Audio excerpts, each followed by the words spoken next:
Ֆիլմի համար ստեղծված լավագույն երաժշտություն անվանակարգում Օսկարի արժանացավ տաղանդավոր կոմպոզիտոր Լյուդվիգ Գորանսոնը, ով այս անվանակարգում Օսկարի է արժանացել նաև 2019 թվականին Black Panther և 2024 թվականին Oppenheimer ֆիլմերի համար։ Sinners ֆիլմը Օսկարի արժանացավ նաև լավագույն օրիգինալ սցենար և լավագույն օպերատորական աշխատանք անվանակարգերում։ Ի դեպ, այս անվանակարգում հաղթող Օություն Դուրել Դարկապոն հանդիսանում է օպերատորական արվեստի առաջին կինը, ով արժանացավ Օսկարի։ Պետք է նշեմ նաև, որ այս ֆիլմի պրոդյուսերը մեր հայրենակից Սև Օհանյանն է։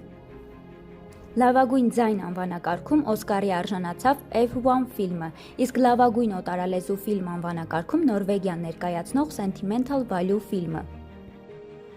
Լավագույն դերասան անվանակարգը հանձնեց Էդրիեն Բրոուդին, ով իր մաստակով անմիջապես գրավեց բոլորի ուշադրությունը։ Մի քանի վայրկյան նա կարծես չգիտեր ինչ անել՝ հանել, պահել, թե պարզապես շարունակել խոսքը, և վերջում պարզապես կուլ տվեց մաստակը։ Այո, հենց Օսկարի բեմում։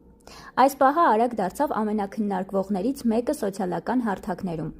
Իսկ դուք ինչ եք կարծում, սա հատուկ էր արված, թե նա պարզապես մոռացել էր մաստակի մասին։ Կարող եք գրել մեկնաբանություններում, իսկ մենք անդրադառնանք բուն նյութին, և այսպես լավագույն դերասան անվանակարգում Օսկարի արժանացավ Մայքլ B. Ջորդանը։ Եկեք դահլիճի ոգևորիչ ծափահարություններն ու դերասանի էմոցիաները դիտենք իրական ձայներով։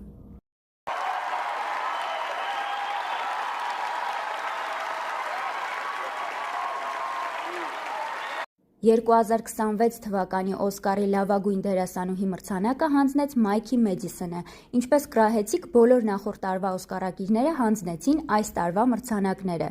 Եվ այսպես, Օսկար 2026-ի լավագույն դերասանուհի ճանաչվեց Ջեսի Բաքլին իր բացառիկ դերի համար։ Նրա շնորհակալական խոսքը հուզիչ էր և անկեղծ։ Ջեսին խոստովանեց, թե որքան մեծ ազդեցություն ունի մայր լինելը իր կյանքում, և նշեց, որ այս հաղթանակը նվիրում է մայրության բոլոր բարդ և գեղեցիկ պահերին։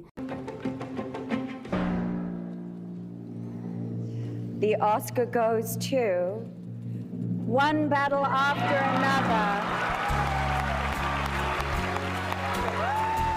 Այո, ինչպես ասաց Նիկոլ Քիդմանը, One Battle After Another, ֆիլմն արժանացավ գլխավոր անվանակարգի Օսկարին։ Այս հոլովակով ամբողջացրեցինք պատկերը, տեսնելով բոլոր օսկարակիրներին, ովքեր այս տարի արժանացան հեղինակավոր մրցանակներին։ Եթե նախորդ մասերը բաց եք թողել, հիմա ամենալավ պահն է դրանք դիտելու, ինչպես նաև հետևեք իմեջին, քանի որ առաջիկայում շատ հետաքրքիր հոլովակներ են սպասվում։